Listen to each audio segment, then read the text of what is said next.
As winter comes to a close and spring brings life, I'm reflecting on the hope of newness of life.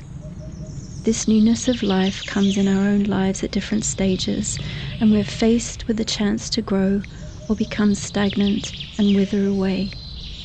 With help, we can all grow into the plants we were created to be. Pruning may be painful, but growth comes in the morning when we choose to never give up. Seeds are a source of potential life, the hope of what is about to be born.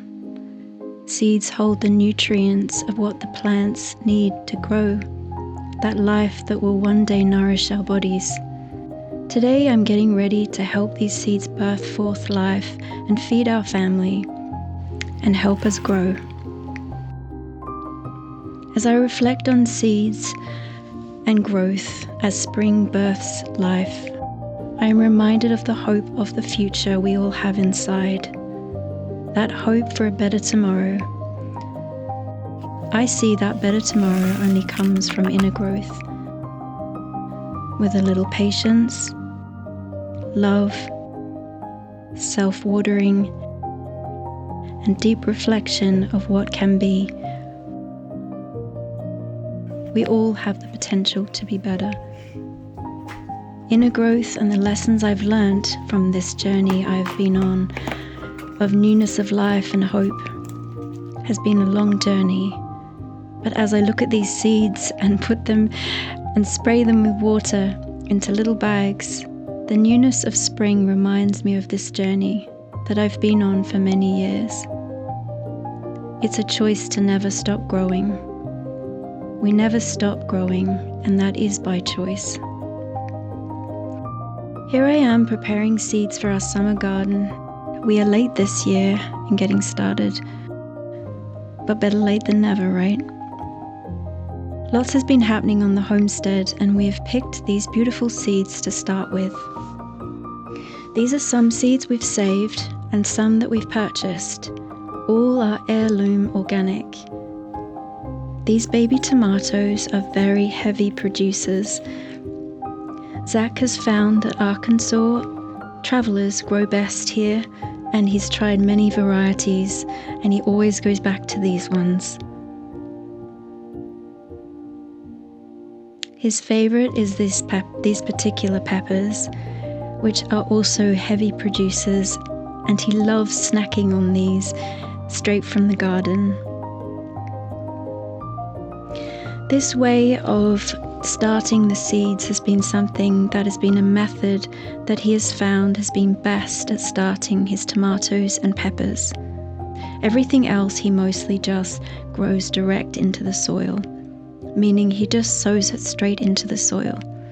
But these precious seeds, as I'm folding them and wetting them with this napkin, really have got me thinking. Everything can be taken from a man but one thing, the last of the human freedoms, to choose one's attitude at any given circumstance. The man who said this is Viktor E. Frankl in the book Man's Search for Meaning. This book impacted me many, many years ago, and I was fascinated from a young child about the power of the mind and how to overcome adversity, and how we can actively choose a mindset in any given situation. When I started living off-grid many years ago, I felt like I could put a lot of this head knowledge from these books into practical action. But homesteading is harder than most people think. It can bring you to your knees and humble you in a way that only the Creator can do. Slowly after living this way for years, I started to learn the fine art of resilience and self-soothing and sufficiency, which I believe has been a powerful lesson in refining my attitude to hardship. My dad would often say an old saying, "I cried because I had no shoes until I saw a man with no feet." Living off the land and homesteading has taught me to be grateful for what I do have and make do with what I have and what is.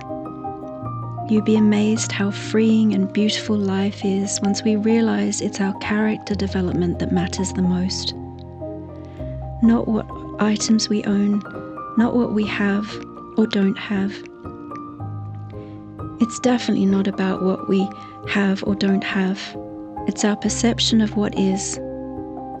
In hard times, the art of endurance comes from the choice to both live and flourish. In the end, it's not what happens or has happened to us that matters most.